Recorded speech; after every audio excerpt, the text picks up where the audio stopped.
Just wanted to give everybody a bit of a disclaimer, more so for our YouTube audience. We're in another season of transition here at Weebs on the Weekends, and in doing so, we've had some technical difficulties in making this episode. However, again, for our YouTube audience, there were some issues with the video. And for the video, we're going to have different segments where you can still hear us. However, you will not be able to see our respective faces show up. And the background will still be there, but just want to give you a bit of a heads up as it's going to happen a few times throughout our video. But we definitely do want you to enjoy our episode and hopefully enjoy this new format that we are pushing forward here at Weebs of the Weekends. Now, without further ado, please enjoy our episode. I have a weird confession about My Hero Academia, and please let this be a safe space because I was thinking about this. It can only be so safe if it's going to be on the internet. But I know, in but this moment, in this time, we can have My it Hero as fans safe and as we just can in be. general, because when it comes to My Hero, and especially for the episode we did with Eric Martinez when we talked about like the best moments for the past 10 years. Actually, we did 2010 to 2024, I believe that was the time frame we did. We were all together, and I put my second favorite moment of the decade was a My Hero moment. And it kind of clicked with me how big of a My Hero fan I am. So, and okay, is like it clicked for me, but I went through my digital footprint in preparation for the episode, and please, again, safe space.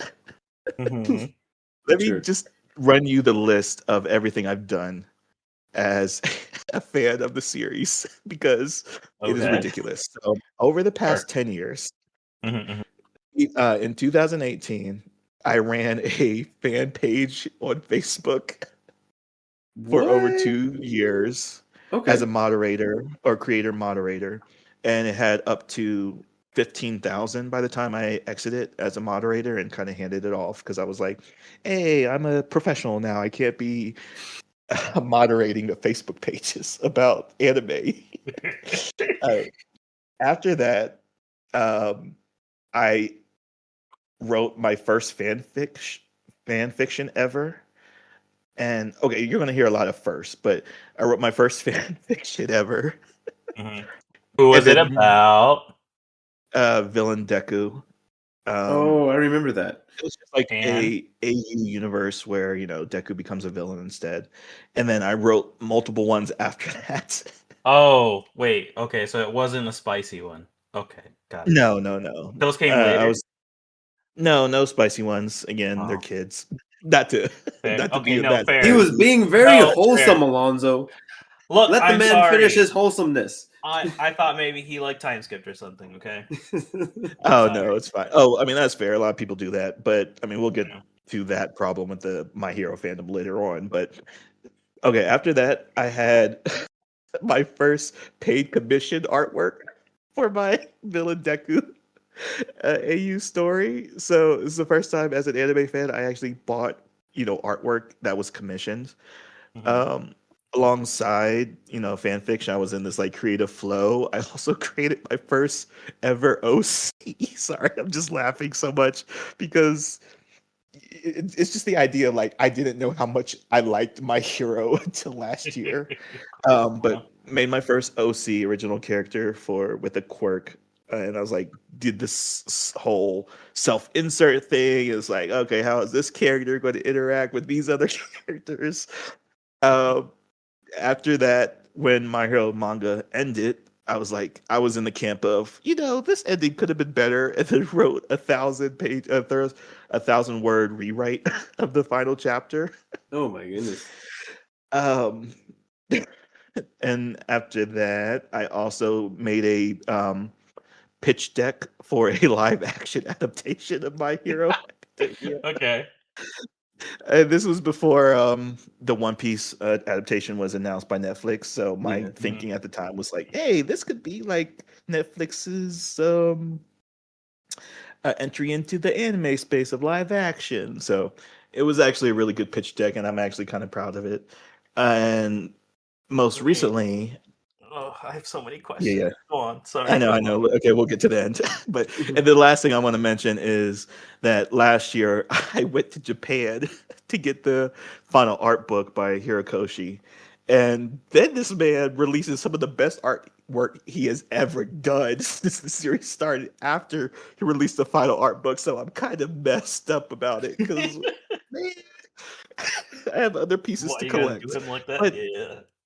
yeah, but this is just a summary total of like wow, I did not know I liked My Hero this much until we, had this episode and like talked about it last year as our favorite moments. But Mhm. yeah, I think I'm a big My Hero fan, and I think I'm probably the biggest one among us three. So, questions, Ooh. Okay. Wait, can I start? Go ahead. Okay. please. For your pitch deck, did you also have like a casting choices for who played who? Yes. I feel like that's Who part of the was pitch deck. Is it? Because usually you just like describe like a general like how you want the Yeah, character to I be, and did. then Yeah, a he's right. Yeah, casting Check director is finds it, only right? the yeah, exactly. Yeah, it's kind of like the before you get any particulars in. But yeah, I did a pitch deck and casting Oh, like okay. by I I guess I forgot what just this. assumed because of how thorough Jay is. It's just like, of course he has a casting list of people that he wants to play as his characters. Fair, I mean, fair, fair, fair. who are you talking about? I wish I wrote it in my notes and brought it. Like I did more research about it from what I did, but yeah, Acting I as though you was don't just remember. overlooking. Come on. Yeah, because like I put. I mean, this was 2018. The last time I looked at Okay. this, because this was like it's like oh yeah, all these young actors from across the planet, and it's like I did like a lot of research into it, but they're what that was 8 years ago, so they're all obviously aged out of the prime Mhm. casting age. But I was like, yeah, just looking at like how Oda looked at the casting for the One Piece Oh, casting, I was like, okay. yeah, that's the kind of approach that I took. It's like all these different nationalities and like matching up how Horikoshi has kind of talked about them. Horikoshi didn't do the thing of like, oh yeah, Deku's obviously Japanese and Uraraka's like Italian, but it's like, yeah, you could obviously work in a multicast of representing the diversity in like the My Hero world, but um, another question. Are they really diverse though? Because like they're all Japanese. When we watch the movie and like they're with Americans, there's a distinct difference between them. So like I think like to his point, he's saying that like you can make an argument for it, not necessarily that that is the case, right? Like Mm. um yeah, like yes, they live in Japan and everything, right? But like in a what if scenario of like, okay, so like let's say they do all live in Japan, but they weren't all natives, right? Like based on like the personalities and like maybe like kind of their values, like do they fit this other like nationality like well, right? Um, Right, yeah, because like in 1B, Oh, you have okay. the exchange student. I forgot her name. Is it like Ponyta? Like she's the girl with the horn Yeah, ability, and with she the can shoot out horns. Yeah, horns. yeah. Yeah, She was and like Mina American. Ashido, she's pink. Yeah, she's like, she's pink Alien in her Queen. initial like skin color. But yeah, Alien Queen. Yeah, but then it's like, oh yeah, but I mean, she could be, Nigerian. And then when you have like when she has her discoloration in like the final arc, is like, oh yeah, she has. Oh, what is that? Skin, not disease, but that skin condition where you have light patches of Oh, skin. Vitiligo. Um, um, yeah, vitiligo. Yeah. mm, It's like, oh yeah, there's like an interesting direction that you can take some of the characters as well. It's like even if you want to put like a cultural spin on Todoroki and the idea of like scolding and like that kind of very extreme child abuse and parentage, like that does feel Japanese, but there's also a lot of extreme cultures that do that kind of parenting, especially with like lashes and whippings. But yeah, it's like, yeah, okay. It'll be Again, don't want to talk interesting too to much about this because we're see. just Yeah, in the yeah. opening of the episode. But I do want to thank you guys for coming on because I was a big proponent of talking about My Hero for the 10-year anniversary. So this is definitely a new episode of Weebs on the Weekend. So thank you guys for coming, Alonzo and Sam, my faithful co-hosts, as always. joining me on this Of ride. course. Of course, always happy to be here. Always love talking to you nerds about anime and other nerd stuff. Yeah, because like when I heard that you didn't finish the series, Alonzo, I was like, Mhm. but why? I think that's like a good place to It's start so because I good. think, especially for our, our age group, like I graduated university in 2016 when My Hero um premiered. So this is kind of like the first anime of my adult, quote unquote, adult life. So Mhm. like, where did you guys find yourself when you were watching My Hero back in 2016, or did you even start when it premiered? Like, where were you guys? Was it really 2016? Yeah. Yeah, I mean, 10-year anniversary. That So feels so weird because I swear I vaguely remember watching My Hero with you, Sam, when we were in college, which was not 2016. um, No, we were which is not why watching My Hero back then. I guess not. Dang. Yeah, no, I guess I don't really remember like how I started watching My Hero. I guess Mhm. actually must have been with like the people I played Magic with at the time.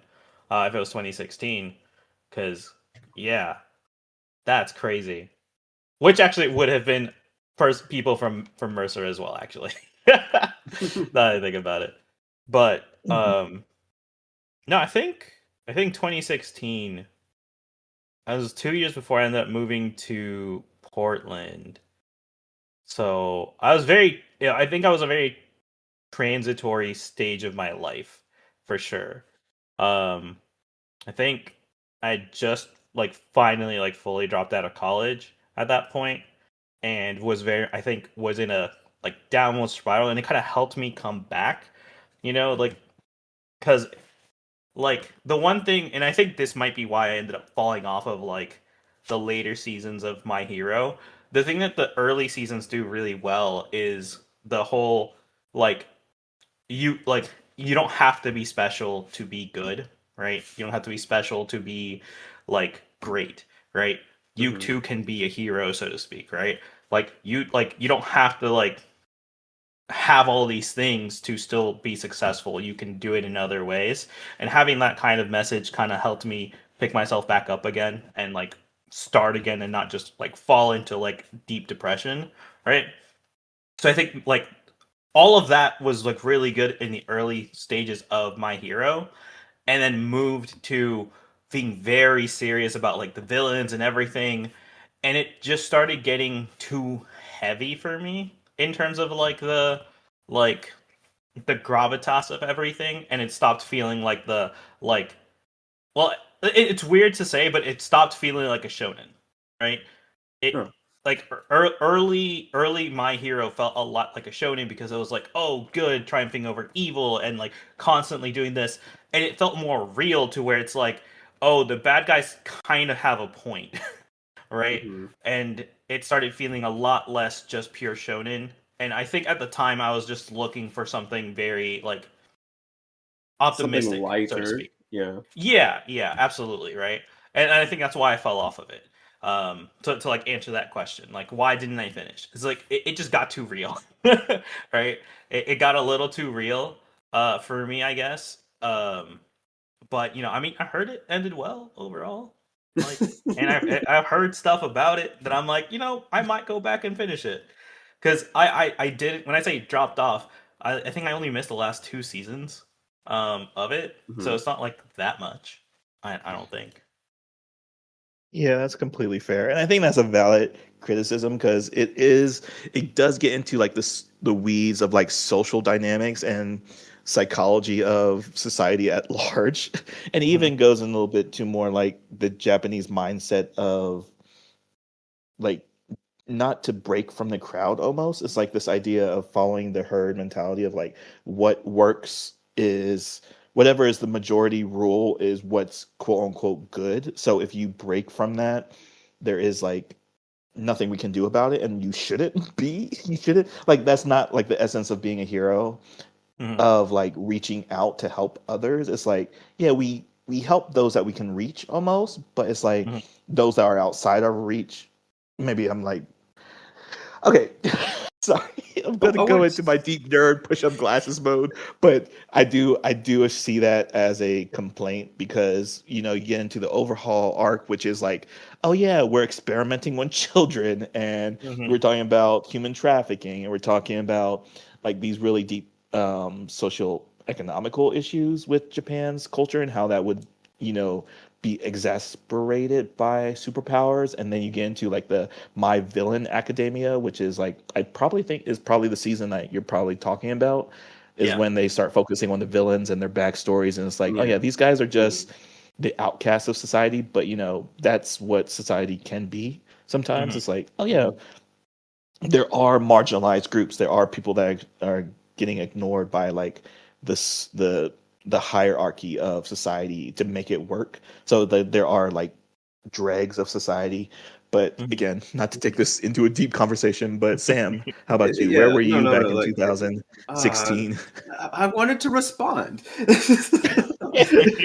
know, but You guys if get to we say get your into piece. My Hero, we're going to get into like a 3 hour podcast. No. Okay, so, because like it's definitely because you mentioned about like society and Japanese society, and I could save this for more when we're going into like the weeds of things. But like I want to say like that was a big thing that even just like looking back at it, and that kept coming up, even like with what we hear All Might say earlier on in the series, and this is just like a paraphrase, where it's just like butting your nose in other people's business is sort of like a prerequisite of what it means to be a hero. I mean, again, like I'm just butchering it. I know Midoriya mentions it in the fight with Stain when he's basically going up against Stain and protecting Ida. He says it word by word, but like essentially, it's like what you said. It's like reaching out your hand to those who are nearest to you. And in Japanese society, and we see this like later on in the series, where like even if like they are literally in arm's reach, if you don't know them, they're not your problem. Like that's a big thing in Japanese society, and I want to say that like in this series as a whole, it addresses that, especially like with one of the main characters and Midoriya's relationship with him. Now back to your original question, Jay. With 2016, I would say I was a little bit late to the My Hero train. I was exposed to My Hero, oddly enough, from a meme. I saw the meme. It had Naruto, so it must have been like right when Shippuden was ending, and Naruto was about to like go and fade into the distance, and he turns and he sees Midoriya, and he says, "Now it's up to you." Right, essentially saying like how Naruto is going back with the big three, and Midoriya like looks up all teary eyed, and then you see a picture with Goku doing the peace sign with Ichigo, Naruto, and Luffy in front of him, acting like the sensei and the classmates, right? That sort of thing. And I'm just seeing this meme. I'm like, who is this kid, right? And why do they think that this series is going to be the next big thing for Shonen? And then that's when I sort of looked it up. I want to say I was maybe behind a season because I was able to watch the entire season and not have to worry about the next episode coming out. And Heroes were my jam. As you guys know, and I'm sure as the listeners know, I'm a big comic book fan, and with the amount of references to both American superheroes as well as Star Wars, it's just flooded all throughout. So I'm just like eating every bit of it. I would say the beginning of season one was a loss to me. Well, not necessarily a loss, but it was a little bit slow for me.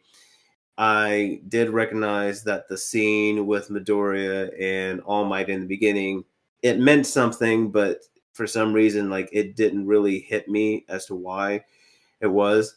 And I was essentially brought in, I was solidified in my love for My Hero at the end of season one, where we see All Might take out Nomu. And it's sort of like, okay, like this is what All Might can do right now, but we can see that with his condition, he can no longer do it. And it's not that Midoriya didn't have enough pressure already, but now it's like, okay, I'm going to have to pick things up. And season 2 was exactly what I needed to keep things going, especially with Stain and everything else. And it's a bit funny because as you're mentioning what you've done for My Hero, it got me thinking like what I've done for My Hero, for my love for My Hero. So far, I can only think of, I've got like a few pop figures.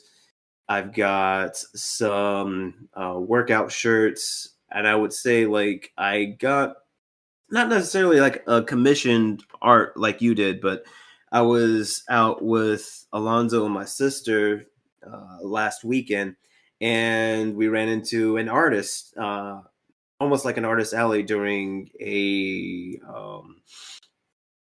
uh, not necessarily like a street sale, but it was just like a vendor out in public, and he had like all this amazing artwork, and he had drawn my favorite My Hero character, and I just had to get it. I have that. I also have a lot of the volumes. Like there was a time where like I stopped watching the anime, and I just kept up with the manga. So nowhere near as deep in the love for it as you are, Jay, but I tried. No, you It's could not a take a contest, nice right? silver. Yeah, you could take silver medal. Okay, never mind. It's a contest. I'm sorry. I'll But take bronze. Right? I yeah, default to yeah, that's good. bronze. Yeah, yeah, Woo! of course, yeah, yeah. Participation. Let's go. Sam, I'm so glad you talked Mhm. about that handoff scene because Yes. I think something that we can easily overlook is where the anime community was in 2016, Hmm. because like you said, like the whole big three and the Goku kind of handoff to Yeah. Deku about like this is the next kind of shonen property. So just a rundown real quick about 2016. So this was, if you're looking at like the big three, so obviously One Piece has been ongoing for the whole time. Yes. But at the time, One Piece was at the closing of the Dressrosa arc. Okay. Yeah. So yeah, so My Hero came on the scene when Dressrosa was finishing out. Bleach ended back in 2012, so that wasn't really any even that's been dead for like 4 years at the time. And Hmm. then Naruto Shippuden, Shippuden was at the penultimate season, and they had just introduced Kaguya Yeah. as Kaguya. like the final villain. And even like if you want to throw Fairy Tail in there, I guess that was the high performing shonen at the time. This was at Hmm. the end of the Tartarus arc, which I'm not a We don't have to add that in. So yeah, I don't know, worry. but That it's just like was something to before the mention that time Fairy skip. Tail was carrying like alongside the Yeah. big three when Bleach Mhm. ended. So like Fairy Tail feels like it replaced Bleach almost. So just to mention that, but it's crazy back in 2016, and not even getting into like the series proper yet with My Hero. But let me tell you what premiered alongside My Hero in 2016 in the spring of 2016. So it was ReZero. Oh, Oh, It really? was going against ReZero. Talking about It was hard hitting going stuff. against I know. It was going against Diamond is Unbreakable for JoJo. Oh okay. man. Yeah. It was going against Bungo Straight Dogs. Okay. Okay. Okay. Yeah. It went up against Kabanari of the Iron Fortress, which Attack doesn't on get its Trains. love, but yeah, Attack on Trains, which we Yes. lovingly call it. Okay. My Name is Sakamoto, which is like, Yeah. arguably like the comedy of the decade Yeah. almost. Hmm. Kid Sniper, Oh, Kid Sniper came out which then. Yeah. yeah, same season with that was Studio Trigger following up Yeah. La Kill. So it's like, yeah, the next big Studio Trigger anime came out. And then Mhm. also Magi, the story of Sinbad, also premiered. So Oh my Oh, God, Magi. that Was it must not have pronounced been Magi? tough. No, it wasn't. No. They uh pronounced it Magi. I've heard it as Magi, but the Japanese have always pronounced it as Magi. Yeah, so just to say, like, bro, My Hero came out against some big contenders. It just feels like if Yes. you look at it compared to the other ones, I don't think My Hero would have came out on like my to watch list. So like of those that I've Mhm. just listed, do you think My Hero, without thinking about what My Hero became, do you think My Hero even ranks among those other ones? At least like season one, it's really hard. Well, Really like hard. of premise alone, it's like you hear the story of like, oh yeah, this kid is.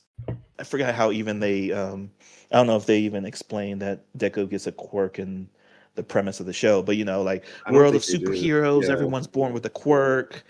This kid doesn't have a quirk, and he wants to be a superhero. Versus ReZero, which is like kind of reinvigorated the Deconstruction. Yeah. isekai genre, new JoJo, Bungo Stray Dogs, and all the other ones. Like just by premise alone, do you think My Hero would have caught your attention? I don't think it did because I was watching Diamond was Unbreakable when it came out. And let me see. No, I know I didn't start with Ray Zero on time. Uh, there was another one that you said. Bongo, I think I was a little bit late to the party, but I still watched it within the first year. Attack on Trains. Attack on Train. Oh, I know for sure I kept up with Attack on Trains because I was still riding on that Attack on Titan high, and I was just like, "This is my show. I need this in my life right now." So yeah, my and again, like I didn't know anything about My Hero until I ran into that meme. So it was like, if I did not run into that, I probably would have missed My Hero until maybe a few years ago. Real Yeah. quick. And even with the Magi of Sinbad, it's like, oh yeah, this spin-off story of like the best character in Magi. Oh It's yeah, like if no, Naruto had a everybody loved spin-off it. that was about Itachi. Yeah. So real quick, Mm, just to like go with the thing about like I found the synopsis for My Hero yeah. from Oh, its thank you. premiere season, right? I would not have watched this. Not like think about it. Like I love an underdog story and everything, but I don't know if I would have watched it because I would have assumed it would have just followed like the underdog story of like no powers or whatever. But Izuku has dreamt of being a hero all his life. A lofty goal for anyone, but especially challenging for a kid with no superpowers. That's right. In a world where 80% of the population has some kind of superpowered quirk, Izuku was unlucky enough to be born completely normal. But that's not going to stop him from enrolling in one of the world's most prestigious hero academies. Now, the only thing standing between him and his first class is the academy's formidable entrance exam. Nothing a little private tutoring from the world's mightiest hero can't solve. There's no mention that he gets powers. I don't think I would Mm. have. I don't think I would have actually followed that. I Um. mean, like from that alone, it makes me think it's like, oh, okay, he's going to be like Batman, and I would have been a little bit disappointed in finding out that he would have gotten powers. It's like, oh, well, dang, we could have gotten like a younger, what's his name, from Batman. Vigilantes, like a younger Knuckles, right?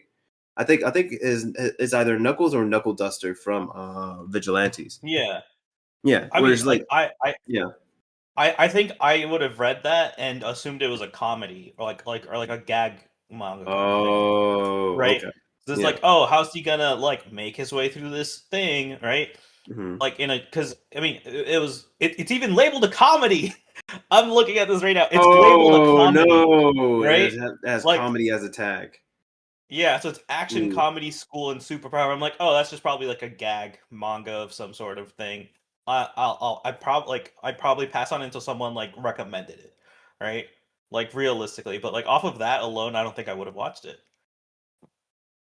That's I crazy to think. agree. Yeah, because Yeah. again, like Diamond is Unbreakable is my favorite JoJo's. I haven't caught up on Bungo Stray Dogs. ReZero is like, I guess, one of the greatest anime of all time. um, and then Attack on Trains, I think Sam nailed it. It's like if it so vibes with Attack on Titan, and I think at the time in 2016 we're a few years out from Attack on Titan, and I think this was Mhm. right around the start of the return to, oh my gosh, the Attack on Titan names are getting mixed up in my head. But essentially like it was like around the first big twist of Yeah, Attack I on want to say Titan. it was I in think when you between season reveal 2 and what's season inside the 3. walls. Yeah. Yeah, a little bit after that point, but yeah. And then Kid Snivers, which is again, I think is probably the most underrated or underwatched or underappreciated Trigger property, but also really good. And I never checked out Sinbad, but yeah, it's like I don't know why I started watching My Hero after looking back, because I'm like, I guess it was on, or everyone was talking about it. So I guess it was one of those things of like, same as what Alonso says. Like, I think probably people were talking about enough that got me interested in it. But I Mhm. started my adult life, and it's like, oh yeah, anime exists, kind of thing. Or maybe it was a time of like, oh yeah, I was downloading a bunch of anime onto my terabyte hard drive before I started traveling. So I was like, oh yeah, I guess I'll put on this 13, episode first season, see what it's all about. But yes, and I think that's a good breaking point for our first commercial break, because I want to talk to you guys about the actual series and go through the arcs and see how we did for the first 2 seasons and the movie. So we'll come back to you after commercial break.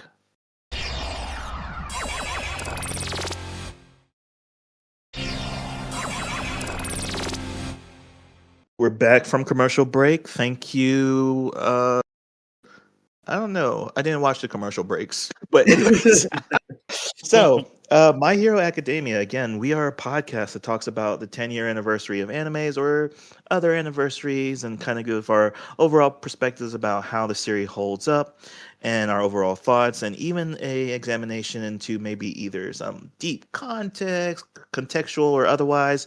But for My Hero's sake, for the sake of My Hero Academia, premiered back on April 3rd, 2016. So we're just missing the 10-year anniversary proper. So we looked at season 1, which was 13 episodes, season 2, which was 25, and the first My Hero movie, which is called Two Heroes. We have a few arcs that encompass those 2 seasons. We go from UA beginnings, the USJ incident, the sports festival, the hero killer arc, and then the final examinations. This was done by Studio Bones until or actually the division of Studio Bones, which is called Bones Films, took over season 8, because that's why the quality got so much more crazy and so many guest animators came on, because they had all the money to throw at it for its final season. But My Hero, very interesting anime now that I've looking deep into the abyss that was the series. So I think a good place to start, at least for us, is to talk about, you know, we already talked about how we didn't really watch it, you know, con centrically, what's the word, concurrently with this release, and we kind of came to it late. But I guess what got you on board is I guess a good place to start. Alonzo, I think you have a very interesting take about this, because we were like, yeah, why did I start watching My Hero? Honestly, it was the very first moment where Midoriya says the thing that hit me so hard that I was like, yeah, okay, you won me. And this is, and I had to hold back and just let him talk. But Sam was like, "Oh, I know that the scene with All Might was supposed to mean something, but I didn't really get it, and I didn't comment." I was like, how At did the you not time. get it?" He literally says the words, "Mom, I love you, but what I needed you to say to me that day was, you too can be a hero." And then fucking All Might says it to him, and I'm over here fucking crying. I'm like, yes, exactly. You too can be a hero, right? Not I'm sorry you have no powers, right? Like that sold it to me on episode 1. Like, Mm, all it took was someone finally getting me to watch it, and I was in. I was sold on the series. I understood what like we were gonna be in for the ride for, and then that ride changed later. But that's not here nor there. Gotcha. Yeah, forget about how powerful that first episode vibe can be, especially when you're coming into like a premise of like this world of superheroes. It's like, yeah. And I think there's something that I definitely want to get to Sam's opinion in response to that in a bit. But I was like, I don't know why a lot of adults our age, the 35 to 40s, still say like DBZ or Naruto is still their favorite anime. I've always heard that as like this 30-year-old man just said Barney is my favorite TV show. But when I look at My Hero, it's like this is what I wanted when I was a kid. I wanted this. I didn't respond to Naruto being a angsty outcast and sitting on his sad swing and being hated by everyone on the village, or Ichigo, who was a little bit older and was like, you know, white knighting everyone, and then One Piece being Luffy. I actually didn't get onto One Piece until like very recently with Jackson. But anyways, yeah, like I see now like the power of shonen, especially from looking at My Hero a little bit more deeply and like thematically. But yeah, I think that first episode sold me as well after I started watching it. And the more specific reason, and it is in episode 1, I think, is when Deku rushes to save Bakugo. Yeah. Is that That was still episode episode. 1? I thought that was episode 2 Oh, because okay. episode Yeah, thank 1 you. it ends with Midoriya seeing All Might change, and Oh, yeah. Okay. Thank you. Oh Thank you. wait, so then yeah, I'm thinking of episode 2 yeah, or it's like Yeah. it's that either it's moment. either When he's 2 or Yeah. he's 3 healing when him. All Might talks Yeah, to him in 2. the alley. Because I know a Oh, lot of okay. episode 2 was, Midoriya having to deal with um uh the realization, or like that All Might's like, oh man, All Might said the same thing that Mom said. And then he ends up whining where Bakugo is. And I don't remember where that lies with episode 2 and episode 3. Gotcha. Because I Okay. want to I So want to maybe I want passes to the 3 say, episode test. yeah. Yeah. Oh, yeah. So what I was going to say about the moment that got me was when he rushes in to save Bakugo, and it so reminds me of uh, the moment in Yu Yu Hakusho when Yusuke jumps in front of the car to save the girl. I think she's like running out into the street Yeah. from the Mhm. ball, and it's like that moment of like my body moved on its own. I'm like, Mhm. whoa, I vibe with this so hard because that is a young protagonist throwing their life away, quote unquote, throwing their life away, even when the Mhm. adults are yelling at him. In that moment, it's like, well, someone has to stand up, right? And that's Mhm. always got me in like in an emotional sense. It's like, yes, someone does have to stand up, and it's always that one person that Doesn't has even the think courage it. or even like has that instinct to move, and that's what moves All Might to make him Deku his successor. But how about you, Sam? Where were you in the I'm on board now train? In the I'm on board. I would say, like, I definitely seeing Midoriya go into autopilot to save Bakugo was a good point. And I would say definitely seeing his time with All Might and how earnest All Might was as a hero. He wasn't very superficial. One of the very first things of training is like, hey, we're gonna go clean up this beach because um volunteer work, right? It's at the heart and core of a hero. I'm like, oh my goodness, I love this, right? And it's just like little things like that that just kept on stacking. And I'm trying to think too, like when it really culminated. Hmm. It might Got have into your been. bones. It might have been. And I'm just thinking about it. It might have been when Deku was at the entrance exam and he was able to do his first smash. It's just like that validation of all that training and all that work, and that on top of his body running towards the problem to save somebody. So I would say probably like that moment sort of um kept me going. But like I said, it was just like a lot of little moments that I can't really think off the top of my head right now. Got you. Yeah, because it does build, because it is like a emotionally driven story. And even when we talk about our favorite characters, which I think me and Alonzo share the same favorite character in Bakugo, it's like it's not just the character, it's their journey. It's like Mhm. every step of their development you get attached. And it's like, oh yeah, he's this character in the beginning and he actually has a journey to go on. And it's like you don't feel that in a lot of shonens, and it might be a, maybe just a genre problem, but there are a lot of static characters Mhm. in shonen, especially battle shonens. It's like you're coming for the spectacle, not really like the character development. Yeah. But yeah, I think the UA beginnings arcs, and this is going up to the introduction of, they're not even called the League of Villains yet, but Shigaraki's introduction in the USJ incident. But in the first bit of My Hero, you have this like, oh, Deku's training by his hero, even as Alonzo mentioned it in the premise of the show, he gets trained by like the number one hero or the greatest hero in the world. And again, no mention that he's going to get a superpower. So maybe make a little sidetrack about, did that need to be stated in the premise of the show to get you on board sooner? Or maybe we already talked about this a little bit, but like it gives you the wrong perception what the show is going to be, even when Alonso said like the labels or the genre markers were comedy. It's like, Mhm. oh yeah, this kid is going to come into a hero society and be the, oh, Sam, can you tell me like a good parallel in the Marvel DC world of this, like a non-powered? Yeah, Batman. You said Batman. Yeah, yeah. He's like, Oh, he's gonna be the yeah. Batman in a world of superpowers. Mhm. It's like, but that's not what you get. You get Superboy essentially, like Yes, kid but that like doesn't know how to.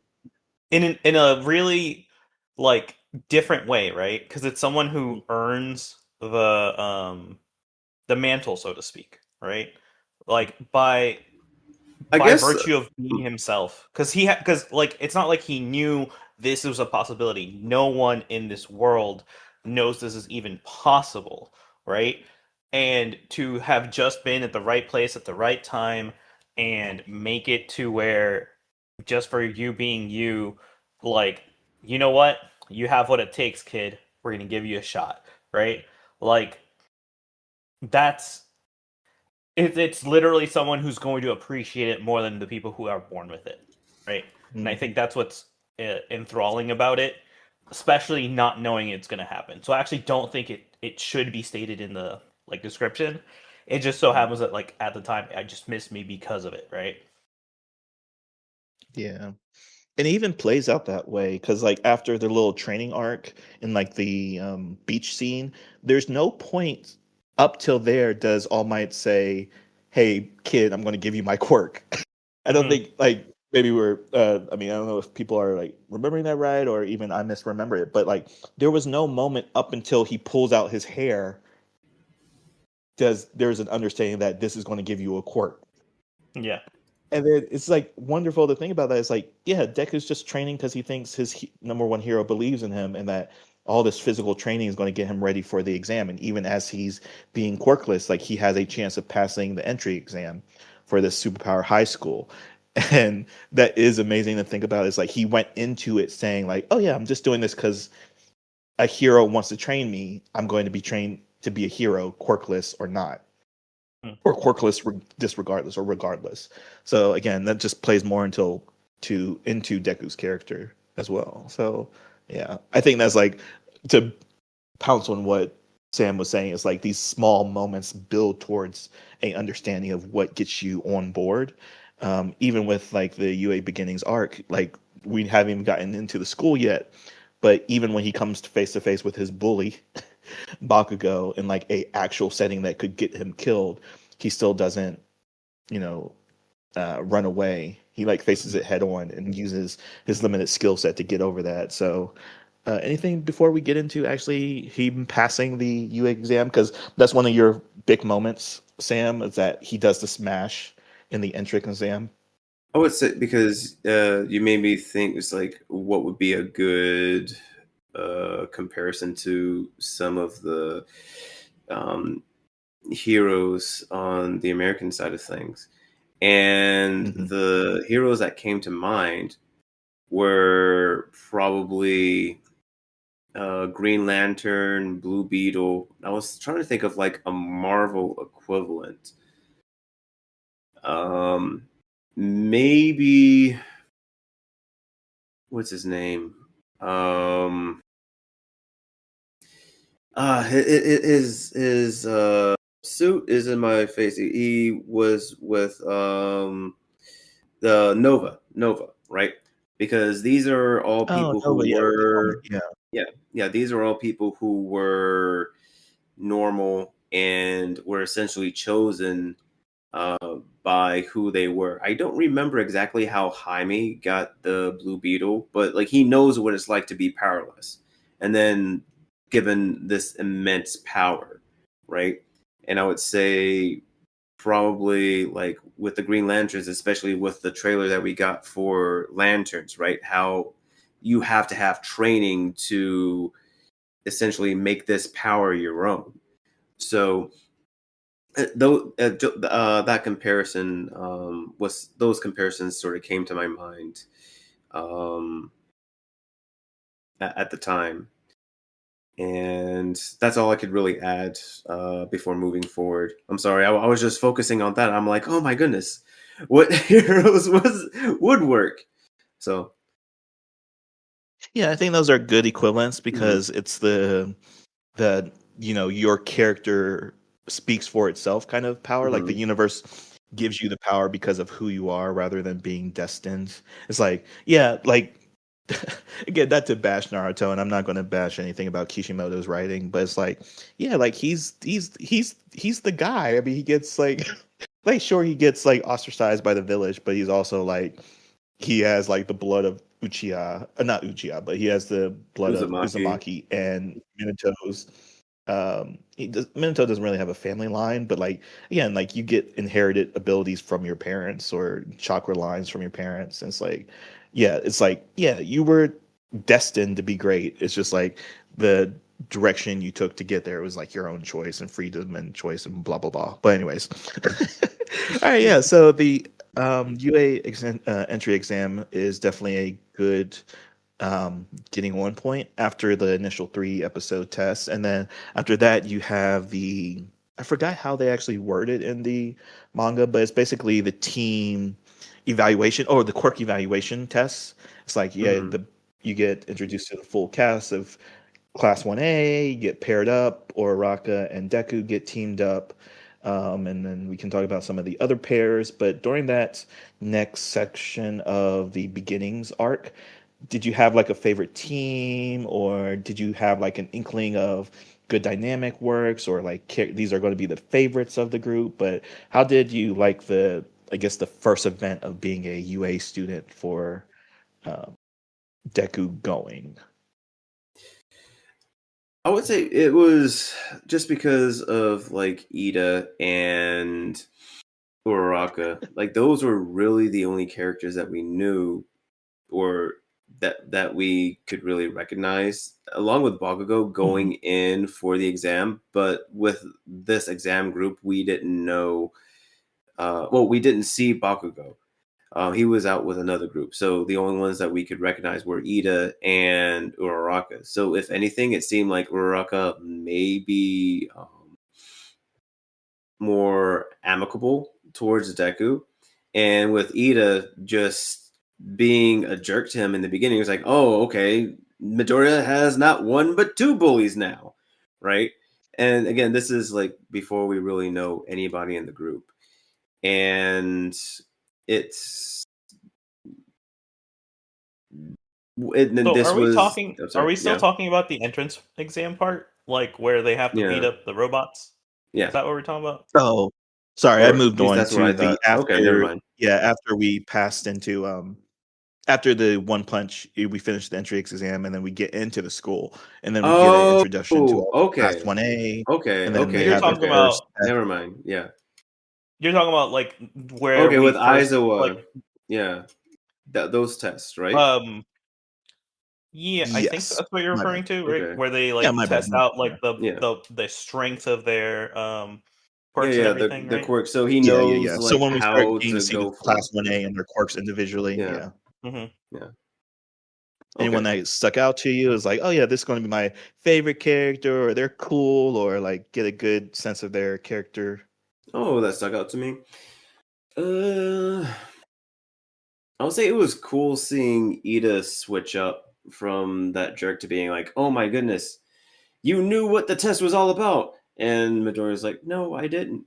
Um, I would say the character that stood out to me was probably Aizawa, in the sense that he was a stern teacher, but not for the sake of being stern, but because he wanted to make sure that the kids who passed that they had the capabilities of doing so. So when he had that aside from Midoriya, was like, "Hey, I know what you did to pass. That was cool, but it's reckless. And if you are a glass cannon, you shouldn't be doing this. So figure out how to do this, or I'm going to expel you." And basically gave Midoriya enough pressure to be creative in moving forward. So out of the characters who gave me a lasting impression, at least like in that testing scene, it would probably be Aizawa. Uh, yeah, not to agree with you, but that is amazing because it's Mhm. very much I don't know, underappreciated how well mentors are written in My Mhm. Hero. It's like, yeah, of course the kids are like the main focus, but yeah, they do have a lot of good, you know, role models Role to model models. their behavior Yeah. after. Yeah. Hmm. Mhm. And I do like Aizawa's introduction because first we get a idea that quirks can be canceled. We get our first kind of introduction to tactical. I forgot their official name, but basically Oh, the armaments support that items? accompany support items. Thank you. Yes, Yeah. with his capture scarf is like that's a Mhm. sweet. That's a sweet gear just to have it wrapped around your neck and then it actually comes alive like tentacles or Medusa hairs to Mhm. ensnare people. And then also how they judge or how they evaluate quirks. It's like, it reminds me of like teaching methodology. It's like, oh yeah, you ask an elephant, a fish, and a monkey to climb a tree. And that even gets addressed in like in the following sports festival Yeah. arc. It's Hmm. like, what about quirks that aren't battle centric or that aren't combat centric? Like we get introduced to The Shinzo, support. who has a brainwashing Mhm. quirk, and like Hmm. obviously he would not pass into general missions or the hero course if the whole course is built around destroying robots. Yep. But yeah, I do approve of the introduction of Alizawa as like top tier shonen mentors. Hmm. But Alonso, what about you, man? I'm just gonna add on because I yeah, know. Aizawa kind of stole the show on that one, right? Like, especially with like the threat of like whoever's last, you're expelled, right? Only to find out that he's like, oh yeah, you all stay. I never really was gonna expel any of you, right? And it's like, what? Why would you tell us that? It's like, so you'd actually try your best, right? Like, if you like if there were no stakes, you might not try, right? Um, to then lead into him walking away and All Might being like, you were 100% ready for them.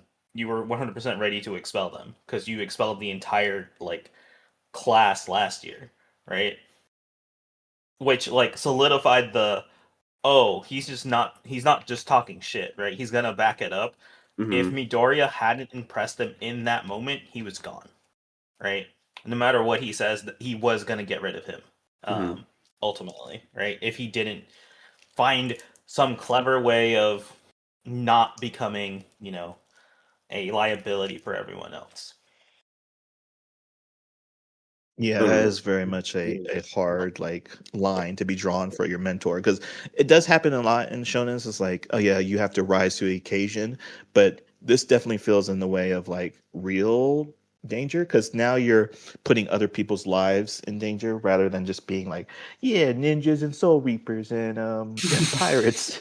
Like it Hmm. just just because it's grounded in the real world, it just feels so much more um real world grounded, but it just feels like more like the stakes. Like if you aren't the final boss for these kids, then you are responsible for everything that they fail to do as well. And I'm sure that's why Azawa has like the bags under his eyes. It's like, oh yeah, I'm sending these kids out to be child soldiers essentially. And if they let people die, then I essentially let people die. And I must have some baggage of my own of like, oh, someone has probably died in my life that I could have saved. Or, you're already getting like these kind of subtle hints at his character.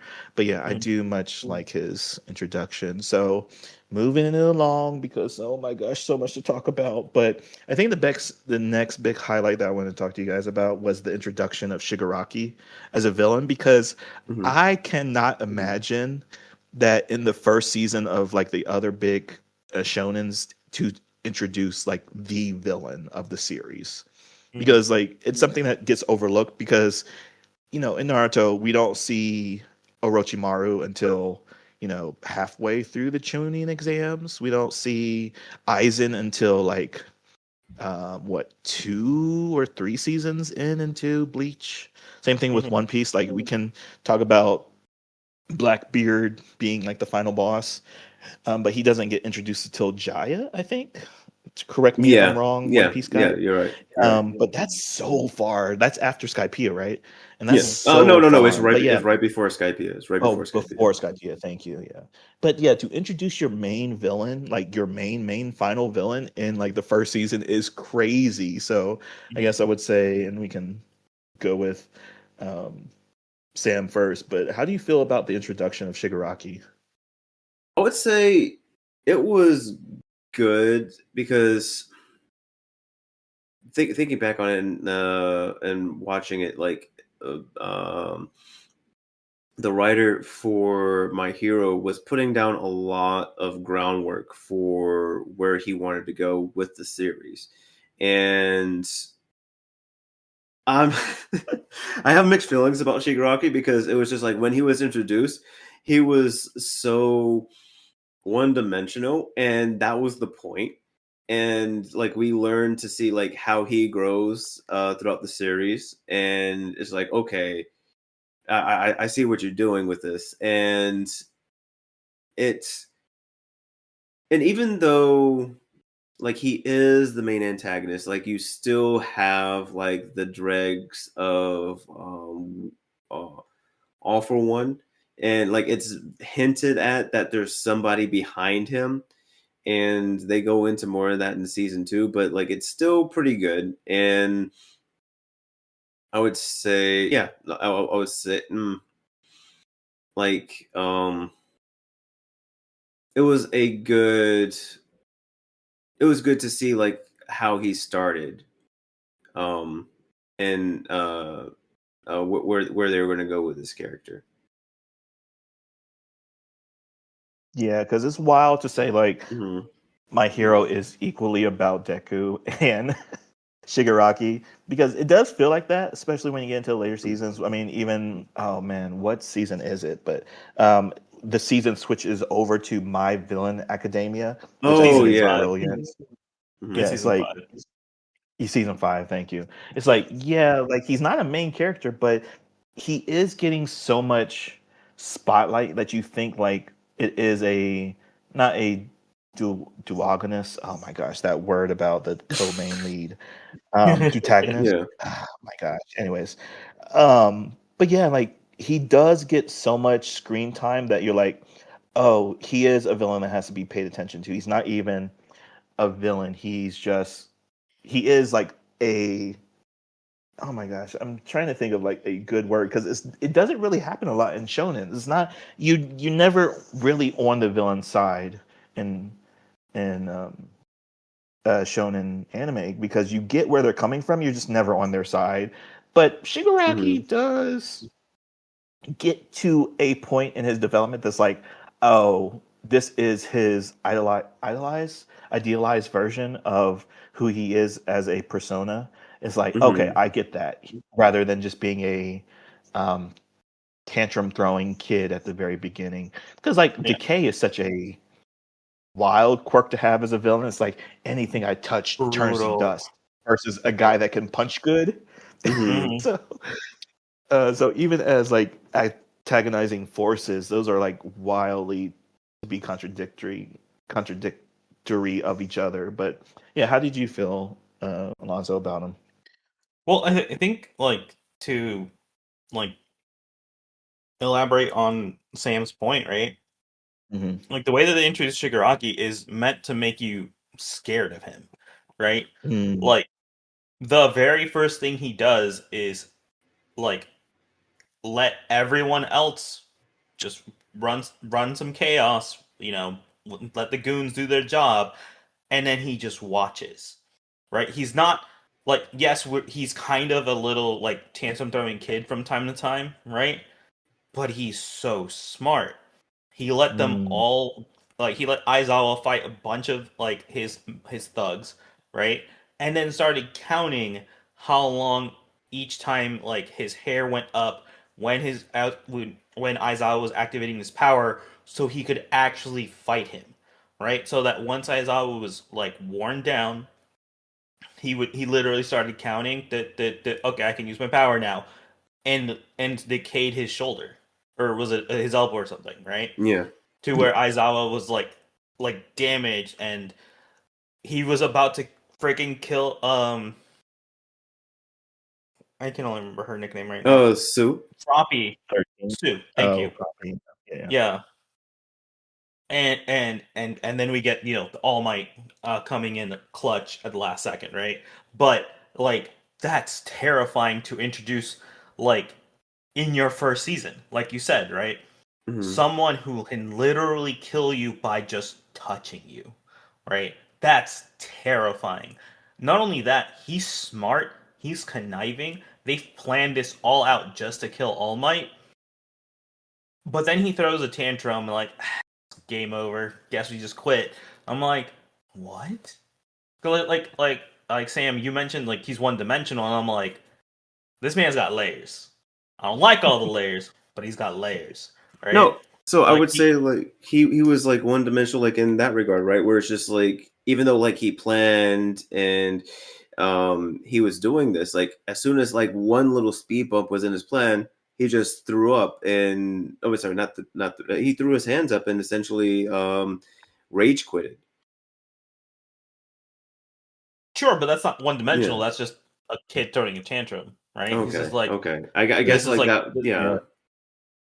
Yeah, thank you for saying that because I Yeah. definitely did not give him enough credit. I think I was thinking about, a step away from how he's introduced. But yeah, I'm glad you Yeah. brought up all those points because he does he does like say, "Oh, All Might's not here. Well, we might as well leave him a gift with all your dead bodies." yeah, That's Yeah. really like it's like, that's so oh yeah, villain. yeah. I was like, dude, bro, just leave. Yeah. Like, oh, our main objective isn't here. Well, I guess we'll just leave some dead kids for him to find. It's Got like some time to you should have kill, kept with right? my And plan. like I just on wanted that, to kill right? All Might. Mhm. It wasn't even it's not even that they were worried like, oh, we're not going to get another chance, let's draw him in. It was like, no, no, no, no, we're already here. Let's leave him a gift, like you said, right? Like any actual rationale for like staying, maybe he draws him in, we can still execute. No, no, no, no. It's just like, what a bummer. I guess we'll just kill some kids, like Mhm. fuck. Terrifying. Mhm. And Shigaraki's not that much older than them, right? Yeah, Like no, like maybe maybe like a No. 2 few 3 years. years. Yeah. Mhm. Yeah, that's even more terrifying. Like I would Yeah, say that's fair oh, because like even he has like the gang he comes with is Kirigori or Kirigiri. It's like, mhm. dude, this guy is just a cloud. He's just an evil cloud. Like he teleports and warps. It's like that. And did he come with anyone else? No, I think it was just his right hand man essentially. Because Toga and Dabi Yeah. don't get introduced until the Killer Stain arc or the Yeah. Hero Killer arc. So it's just like him and his best guy, and then a bunch of mhm. goons. So it's amazing to think about it as well. It's like I just showed up with. Oh, sorry. He shows up with the Nobu. I'm sorry. I completely forgot Yes, about that. Nobu. He shows Well, up with a. are We they get a people? introduction to modified. Yeah, like he shows up with a modified human with a quirk that is specifically, Multiple designer quirks. quirk. Yeah, right. Thank you. Yeah, Mhm. even that is like, whoa, what an introduction of like, oh, now we can just build quirks or introduce quirks or take quirks from people and put them into a cybernetic or genetically engineered body, and then we have the All Might and Nomu fight for the ending of season one. And it's like, wow, what a crazy place to leave off. Mhm. And, Wait, real So I quick. think it's just like raw Yeah. good vibes of season one. Yes, real quick question, because now I actually have questions about this because I might have misunderstood what a Nomu is. Are Mhm. they actually just modified people? I thought they were literally bred No, from cells. no, like they're modified people because at Oh, the end, like when they take the original Nomu, they end up finding like who his identity was, and they realize that the quirks that he has are not the quirks that he was registered with. And um they also learned that like he couldn't respond to them uh like in answering their questions or anything else like that. So like all the nomus that we see, they're all human experimentation. So even though like we had Airy and Overhaul, like we were exposed to human experimentation super early on in the show. So it's nothing new. that's Yeah. dark. And they kind of like they drop I the missed red that. herrings about it, especially when they take him into custody. But yeah, we don't get that explanation of the Mhm. Nomus until I guess season 5 when we get into the doctor and his role in the Mhm. experimentation. But yeah, just Yeah. this idea that you can breed. I don't know if that's the right word, but create something that Engineer, yeah, right, Engineer, because yeah. engineer. Thank you, yeah, we Mr. get the Engineer. breeding part with Todoroki. Yeah, thank you. Yeah, which is a great maybe transition into the season 2 with the sports festival, which we get a Mhm. tournament arc, Tournament talk! Tournament talk! It's a fucking tournament talk! Tournament talk! or however Giguk does his,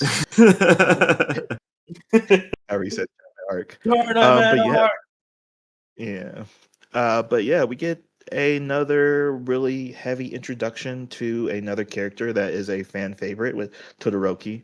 But for and I think we're running long on time because there's so much to talk about. But for simplistic sakes, where does this rank for tournament arcs for you guys individually? I think maybe Alonzo might have a good opinion about this, but where in I probably the don't. tournament arcs do you put the sport festival? I'm gonna probably get a lot of hate for this. Um, so the sports festival for me is probably one of my favorite tournament arcs, just because of how pretty some of the scenes end up being. Specifically, you know, Todoroki versus Deku, right? Where they have to be stopped. um, and Todoroki finally uses his fire.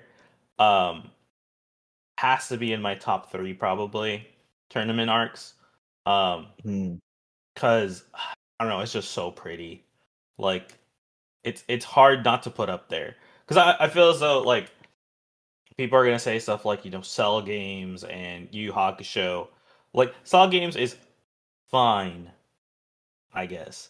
Um, and unfortunately I just haven't seen all of Yu Yu Hakusho, so I can't really rank it fairly. Like I've seen part of the tournament arc, but there's 2 of them at least in Yu Yu Hakusho, and I've only seen one. Yeah. So, um, I mean, the DBZ like Tournament of Power was probably higher ranked for me than this, but this is definitely up there. Um, Gotcha. And Sam, how about you? Where are you on the? This is the greatest I'm, tournament I'm arc of all time in shonen history. I'm trying to remember like all the tournament arcs that I've seen, and like with what Alonso says, like there's Yu Yu Hakusho, there's Dragon Ball, and I was so like with the tournament arc, uh are we counting the entire festival? So like from the not the relay, but like the obstacle course race and the horse riding part in conjunction with the physical tournament or the physical fighting tournament, or are we just talking about the physical fighting tournament? I think the holistic Okay, holistic, festival, okay. because like the tuning exams aren't technically just the tournament at the end. It's like everything Yeah, from the start of the because I chorus. would say with as far as like my rankings, like Alonso did mention like I said, Yu Yu Hakusho and Dragon Ball, but like even then, like I'm probably gonna get flack for this, but like they weren't all that good. Um, Great. and I would say like tuning exams is up there just because in like how they were constructed and what it meant for the contestants because there were stakes, right? And so I would say tuning exams one, and then probably the UA tournament arc afterwards, mainly because Mhm. especially with Todoroki and Midoriya, it made me realize how with a good fight, you have the physical component and you also have an emotional fight as well. And in that fight, you saw two of them happening simultaneously. And, you know, they each won, but like they won the fight in different ways.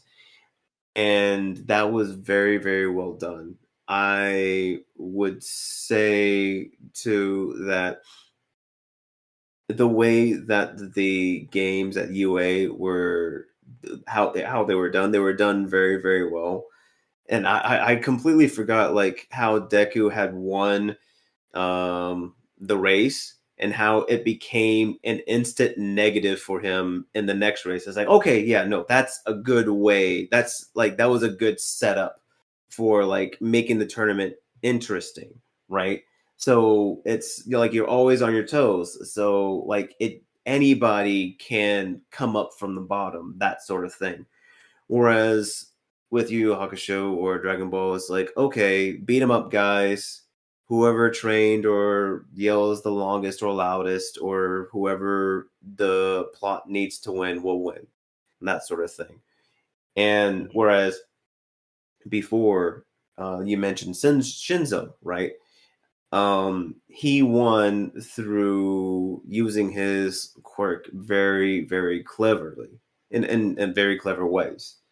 So it's whoever got further in UA, it was earned. It wasn't necessary. I mean, yeah, there was some story, some plot armor, but still a lot of the contestants earned their positions, so to speak. Mm-hmm. Gotcha. Yeah, I don't know if it counts, but just to shout out another episode that we did. We did Gundam. Oh, why is it? Oh, G Oh my Gundam? gosh. G No. Gundam, thank you. Yeah. Yeah, that's a whole tournament series. I don't know if That- that oh, counts. yes, the tournament series. But the whole arc, I mean, it's not even arc, it's a series. But I would also put up Battle City from Yu-Gi-Oh! That's the Thank you. Yeah. whole Thank you. Thank you.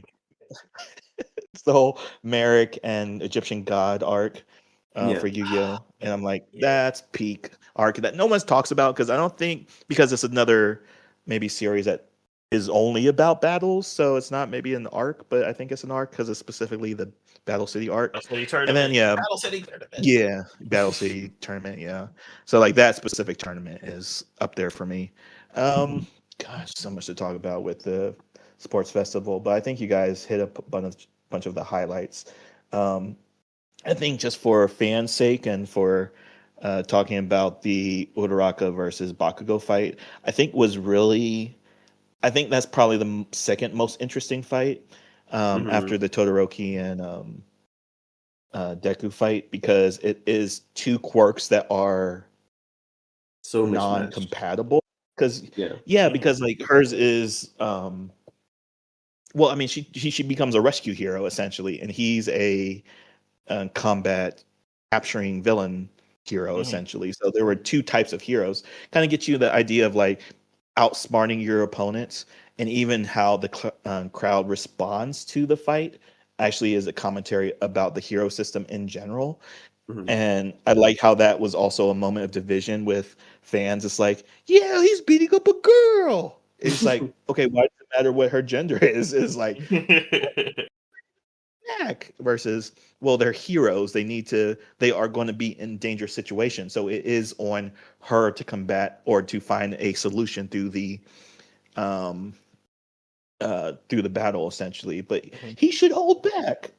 But he's like, no, if you respect your opponent, you go all out rather than Mhm. like saying, oh yeah, I'm gonna hold back because you're a girl or your quirk is weak. So it's like Oh yeah, that was because like a defining moment in the fandom, and we'll be talking Mhm. about the fandom coming up pretty soon. But I'm like, this is like one of those litmus tests of like how people are looking at a media or like at a piece of media because there is like so much. Oh man, what is it? It's just like so much opinions and perspective to a fight that when you're looking at it, and then this kind of like feeds into like the technical side of it, the emotional side of it, where it plays inside the series. But yeah, I think of any fights, if it's not the Todoroki versus like, oh yeah, I'm gonna nuke this whole I'm gonna nuke the whole stadium with my newly awakened ability against this kid who has broken both his legs, his arms, one arm, all the fingers on both hands, and then I'm just going to nuke him. It's like I hated Todoroki for this reason so much because in a more graphic series, Eku's just dead. I mean, he's a character obviously, but there's no way he's like just walking away from this fight because a lot of that force, like he puts up like Cementos as the hero. I think he puts Mhm. up like 9 barriers of concrete between the two, Mhm. Yep. and then it still gets Oh, vapor super thick. how Yeah. hot. Yeah, it's like, bro, you tried to kill Midoriya. There's no way about it. It's not even matching Midoriya because like that wasn't like an equivalent response to what he was doing against you. What Yeah. happened to respecting your opponent, Jay? Well, that's a little over the top, right? There's respecting your opponent, doing your best, and then there's killing them, right? Yeah, it's like catch this nuke. Okay, Yeah. fine. But oh, But yeah, the Uraraka yeah. Bakugo fight is really good, and I Mhm. think it says a lot about like the series and totality. But I feel like we need to go to commercial break because these advertisers are hitting me up about where their slots coming up. So let's hit up our second commercial break right now, and we come back and talk about fandom and the rest of season 2 and the movie.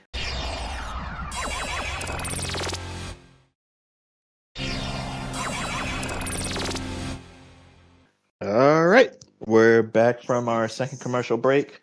Again, oh god, what did I just watch? I don't remember. But anyways, so wanted to close off the episode with talking about the My Hero fandom. I'm sorry.